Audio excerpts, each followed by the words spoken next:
Oh, hello. I see you have found my tablets of stone. There are 10 things written on the tablets. Let's get started.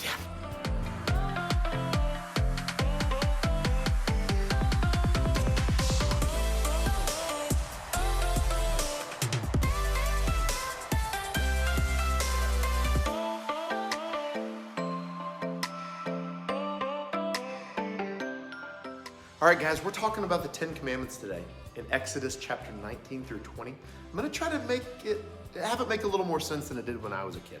So 3 months after the Israelites left Egypt, they came into the wilderness of Sinai. They camped in front of the mountain there, and God had a plan to make the Israelites his special people. So God wanted to make a covenant or an agreement with the people of Israel. So Moses went up this mountain, trekking all the way up, and God called to him, and he basically said, this is what you should tell the Israelites, the people, all right? Tell them, you have seen what God did to the Egyptians and how God rescued them. And if you listen carefully to God and you keep God's covenant and commandments, you'll be his people. Now Moses went back to the people and told them what God had said.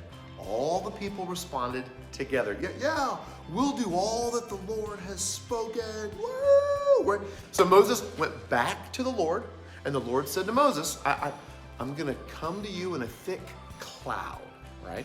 I want the people to hear me speak so that they will believe you and believe that I spoke to you. So Moses told the people what God said, and he got the people ready for the Lord to come down on the mountain, all right? On the morning of the third day, Moses brought the people out of the camp to meet God.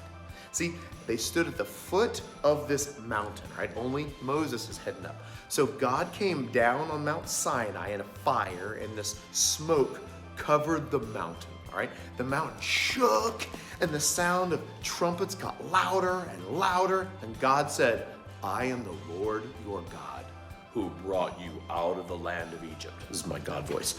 I freed you from slavery. Then God gave Moses the 10 Commandments. I want to make these easy to remember and make sense, all right? Because these 10 Commandments were very confusing when I was a kid. The first 4 commandments told the Israelites what it looked like to have a right relationship with God. 1, do not have other gods besides me. 2, do not make an idol for yourself. Do not misuse the name of the Lord your God. 4, remember the Sabbath day and to keep it holy. Now the last 6 commandments told the Israelites what it looks like to have a right relationship with each other, all right? Number 5, you must honor your father and your mother. Number 6, you must not murder. Number 7, you must keep your marriage promises. Number 8, you must not steal. Number 9, you must not lie. And number 10, you must not want what belongs to somebody else. Now Moses was on the mountain for 40 days, all right? God gave Moses many, many more laws. When God was finished speaking to Moses on Mount Sinai, he gave Moses these 2 stone tablets that he had written on with his very own finger. Okay, let's chat, you and me, all right? Let's avoid learning the 10 Commandments like it's a burden, all right? Like it's a law, something we have to keep, and if not, how are we gonna earn God's favor?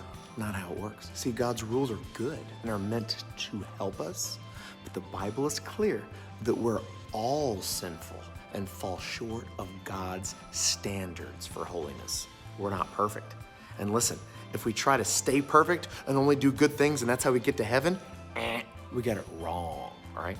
None of us can live up to these standards. Thankfully, Jesus and him dying on the cross and coming back to life. When we believe in him, his blood covers our sin and gives us forgiveness. Whew. Good thing Jesus did what he did, and he loves us that much. Back to the closer. It was fun talking about the 10 Commandments with you. Have a great week, and we'll see you next time. Goodbye. I'm taking my tablets, and I'm going home.